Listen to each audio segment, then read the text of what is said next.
వెనుజులా అధ్యక్షుడు Nicholas మదురోను America సైన్యం బంధించడంతో తాత్కాలిక అధ్యక్షురాలుగా ఆ దేశ ప్రస్తుత ఉపాధ్యక్షురాలు డెల్సీ రోడ్రిగ్స్ నియమితులయ్యారు. రోడ్రిగ్స్ ను తాత్కాలిక అధ్యక్షురాలుగా నియమిస్తున్నట్టుగా సుప్రీంకోర్టు ప్రకటించింది.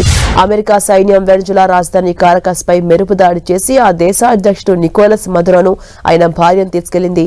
దీంతో పరిపాలన కొనసాగింపు, దేశ రక్షణను దృష్టిలో పెట్టుకుని ఈ నిర్ణయం తీసుకున్నట్టుగా సుప్రీంకోర్టు వెల్లడించింది.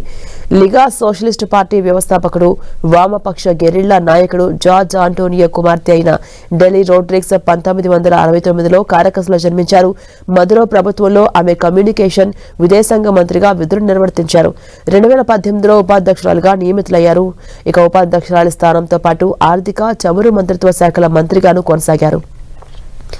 వెనుజులాలోని చమురు కోసం ట్రంప్ సుంకాలు విధించిన వేళ ఆ దేశాన్ని ద్రవ్యోల్బణం నుంచి బయటపడేయడంలో డెల్సీ కీలక పాత్ర పోషించారు.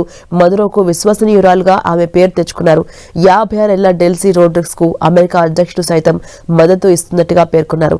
ఇక వెనుజులాను మళ్లీ గొప్పగా మార్చడానికి ఏం అవసరమో ఆ పనులు చేయడానికి డెల్సీ రోడ్రిగ్స్ సానుకూలంగా ఉందని ఆయన పేర్కొన్నారు.